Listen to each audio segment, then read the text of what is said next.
Hi everyone, welcome back to another episode of the Fitness Education Series produced by the Australian Fitness Academy. It's like progressive overload for your brain. I'm your host, Tom Rock, and today's episode we've got Luke James. Hello Luke. Hi Tom, how you doing? Good mate, going well. Luke James jumped on. We're going to talk about training equipment today. So Luke loves a bit of training equipment, loves the gym. Used to anyway. No, I still do. Still do? Still do, mate. Still do. It's just a bit cold here in Melbourne. It's about 3 degrees outside, so it's not always the most enjoyable thing to do in the middle of June, but that's, You've got to get it done. move on. Yeah. So we'll talk about a few things today, belts, some straps, shoes, knee sleeves and stuff, but I think we'll start with training belts, and these are things you might see in the gym, you'll see people using, and if you haven't got experience using them yourself or your clients asking about them, it's good to have some knowledge about why you might use them. So yeah, definitely potentially using them yourself to see what they're like and what they do is always a good option. But yeah, we thought we'd sort of run through them today, and so you might understand a little bit about why you might use them. So if we start with lifting belts, Luke, what do you think? Should we be using them? Should everyone be using them? Why do we use them? Yeah, so I mean that's the key question is why do we use them? So you need to know why you're using them before you actually undertake purchasing one. They can be quite expensive. Sure. You need to know why you would be using them. Does everyone need to use them? Potentially they could. Potentially they might not. It's really up to the individual. Yep. First things first, you need to understand physiologically what it's doing for you. I think probably the biggest misconception with a belt is the idea of injury prevention. So it will inadvertently assist with injury prevention if used correctly. But I think most people will start getting a sore back and think, if I go get a belt, and they'll just strap it on and be like, okay, it's doing its job. That'll fix the injury. Yep. And that's a wrong approach. So yeah, basically a weightlifting belt is doing the same thing that an important muscle in your body is doing. So the transverse abdominis is a deep muscle, deep core muscle, which wraps around the spine. That term transversus means obviously running horizontally. That's the direction of the muscle fibers. So like a belt would run horizontally around your waist, that muscle does the same thing. So the number one goal should always be to improve that muscle or improve its capability to protect the spine. Yep. So that'll stabilize your spine basically during any movement you're doing.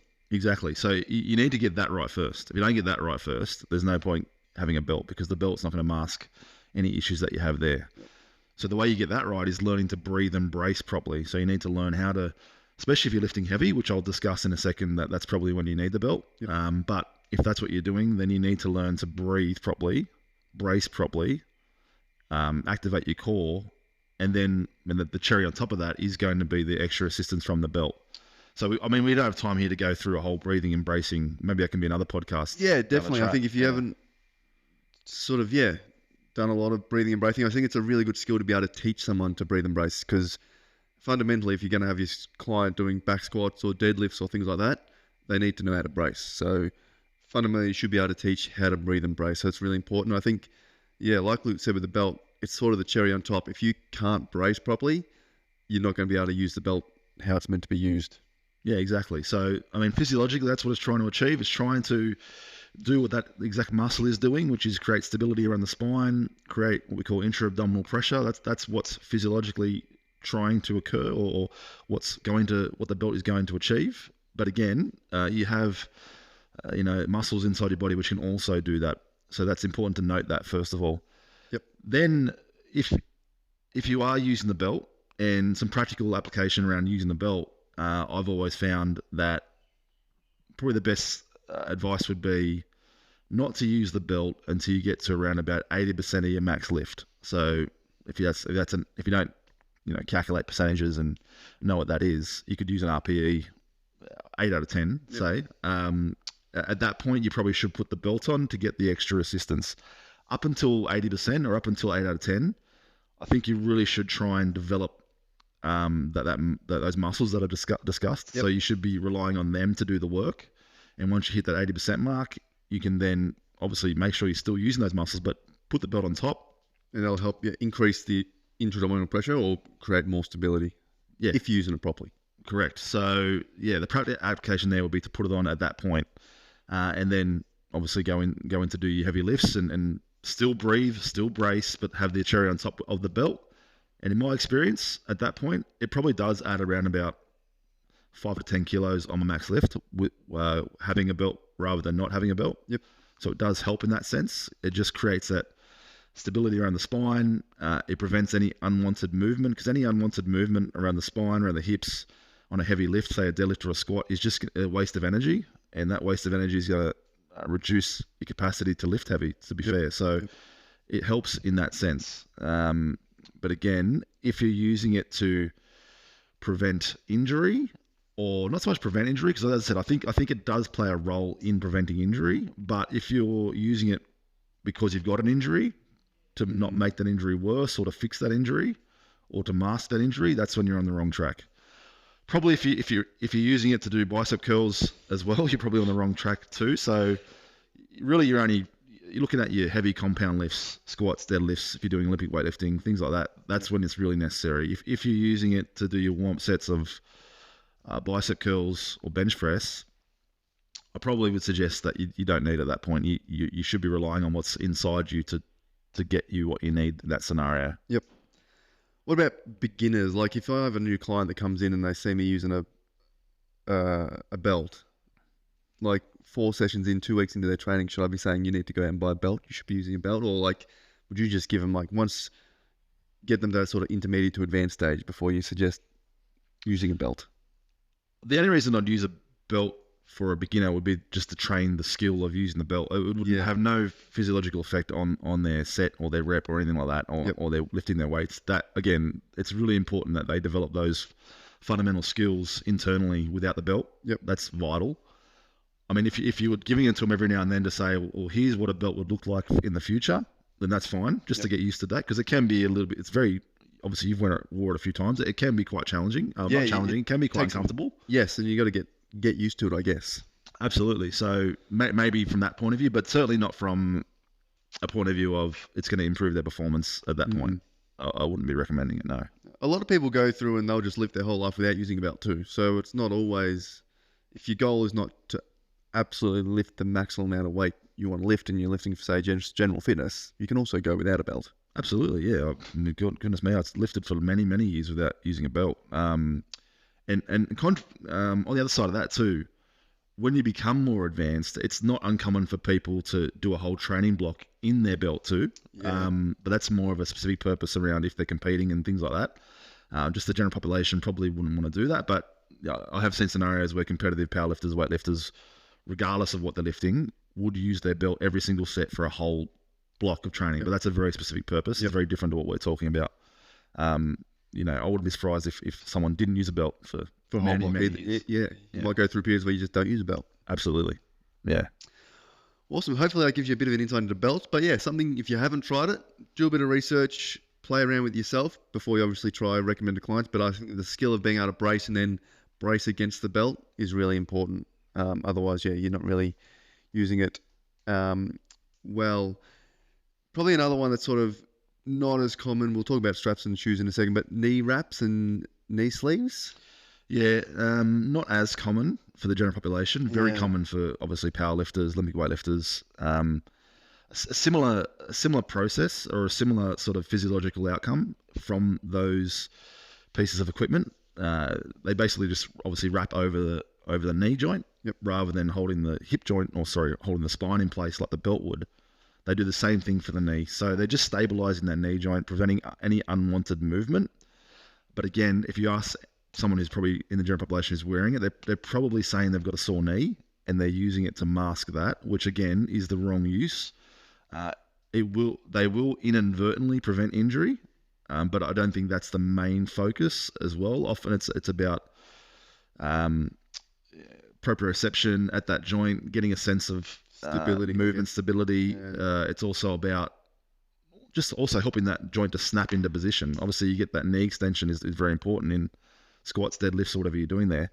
Well, not so much deadlifts, but like squats and things like that. So snapping that knee into position strongly and stay in a stable position can help you get through the movement a lot better, but not as common. But again, if you are wearing them, I'd suggest waiting until your higher percentages to do them. Don't you probably don't need to be using them, first set. The only difference between these and the belts, when I say that about when you should use them, is that the difference is they're much harder to get on. So especially in knee sleeves, like you probably once you put them on, you're probably not getting them off like you would a belt. Yep. So I can see why someone might put them on at the start of their session Just go and leave them on for every set, because they're hard to get on and off. As obviously a belt's different, you can just pull it off nice and easily. So good physiological outcomes from that. Again, stabilize the knee joint. Any unwanted wobble at the knee, instability, just is going to waste energy at that joint, which is going to affect your movement and affect how much you can lift. So having them is an advantage in that sense, but probably not something you'll come across too much as a beginner or in the gym, I'd say. Yeah, definitely a little bit less common than the belts. So yeah, interesting ones to look at, but yeah, not as used, I don't think, or as useful necessarily. Lifting straps. Let's go to lifting straps. You a fan of lifting straps? Absolutely, yeah, definitely. Misconception there that you hear a lot is it's cheating. It's not really the point of them. So when I've used them in the past, I use them a lot with Olympic weightlifting, and you have to, because it's such a dynamic movement. It's very easy to lose control of the barbell. Yep. It's different in sort of deadlifting and things like that, because it's not as dynamic. So I know grips are an issue, but you can change your grip position to help that. Whereas, you can't change your grip position in a snatch or a clean and jerk. So you need that extra assistance to allow the barbell to rotate in the hands. And especially when you're doing higher reps, you can easily start losing control of the bar. So they are very helpful in that sense. So I'm a huge fan of them. I don't see any, the only thing I see wrong with using them, again, is if someone's a competitive athlete and they overuse them and they therefore compete and they have to compete without them. Yep. How that relates to their performance when they compete, the fact that they're relying on them in training. But for the general population, I don't see a huge problem with using them, but I also don't see an absolute need to use them as well. So it's really up to the individuals, the way they feel, I'd say. Yeah, I think it's a good point. There's definitely nothing wrong with using them, but as you said, different individuals, it's good to have a knowledge of them for your clients, because then clients may ask, or if a client is doing, say, Romanian deadlifts, for example, and they're sort of failing sets because of their grip, not their leg muscles, maybe straps are something to look at. But again, like you said, there's different grips you can try. Exactly, yeah. So I think, again, I think you put it well there. So if they're failing with their grip, but they've got plenty left in the tank when it comes to their muscles, then that's probably a time where you should think about using them. But maybe a different grip position might be better as well. So it's a client preference, I'd say, at that point. Yeah, but definitely a useful tool, I think,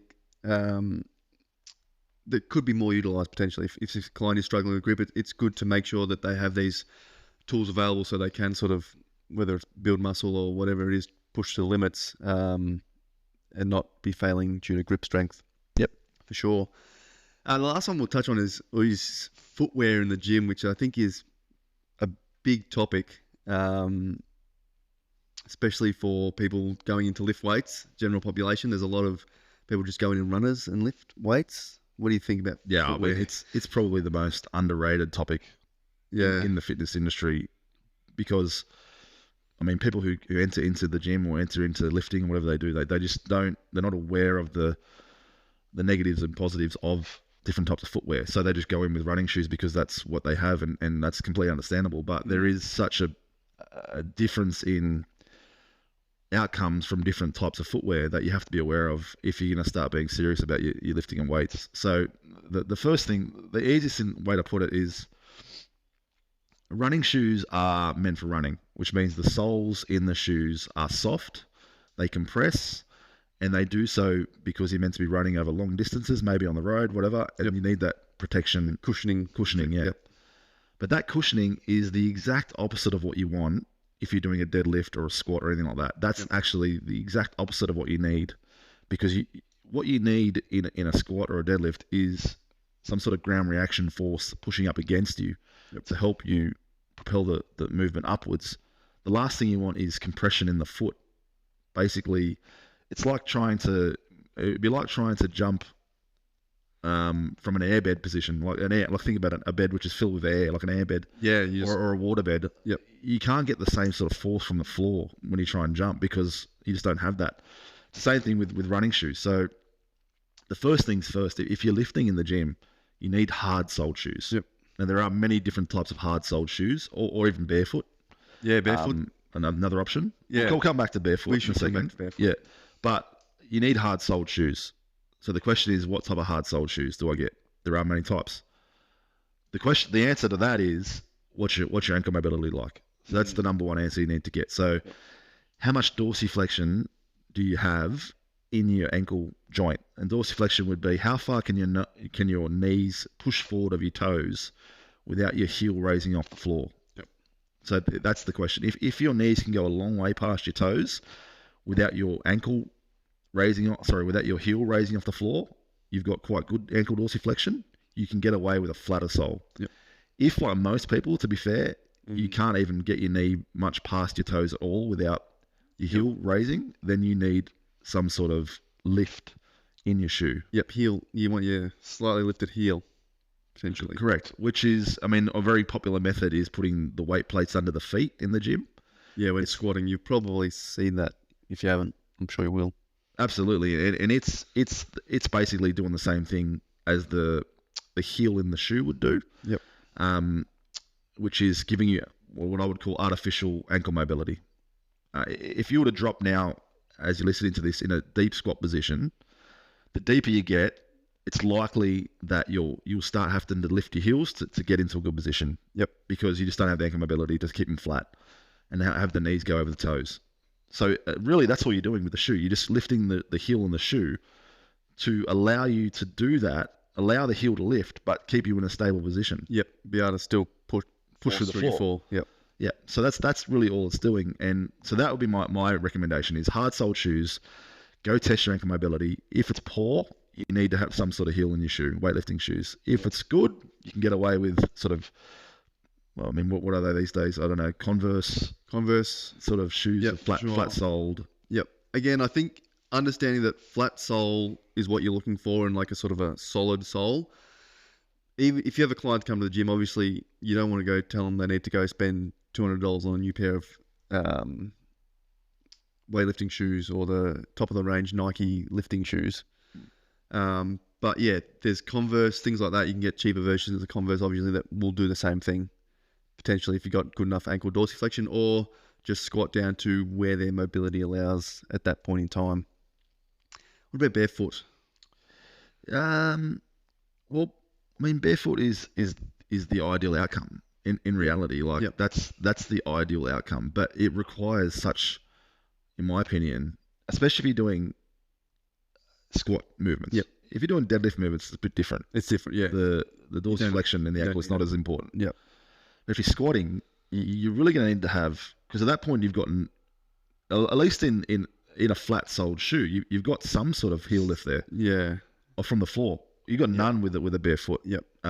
You do get good proprioception in terms of being able to grab the floor with your feet, which is very important as well. So I like that part of it. But if you haven't got ankle mobility, you're putting yourself in a real difficult position. I think also a lot of gyms won't allow you to lift in bare feet. True. Either. So yeah, it's not something you can rely on. Absolutely. But I think, if a client comes in and teaching them the importance of it one day in terms of stability, if you try to get someone to squat in their runners versus squatting bare feet, it's highly likely they'll feel a lot more stable in their bare feet potentially. Yeah, I think so too. So it's definitely something to think about in terms of the long run. So in terms of weightlifting shoes, do you think people should always get to the point where they purchase weightlifting shoes, or it just depends on their dorsiflexion? For me, it would come back to that. So I would be if their goal is to lift and they want to do heavy compound lifts, or not even just heavy, if they just want to do resistance training in the gym, you want to be stable as possible. I think that's correct. The main thing. So that's the first thing. All right, you need a hard sole. At that point, how's your ankle mobility? It's good. All right, if you want, we could probably stick with a flat soled shoe, whatever's comfortable. If not, we're probably gonna, if you're serious about wanting to get into good positions and lift some decent weight, you're gonna have to either you're gonna have to fix that by wearing a weightlifting shoe.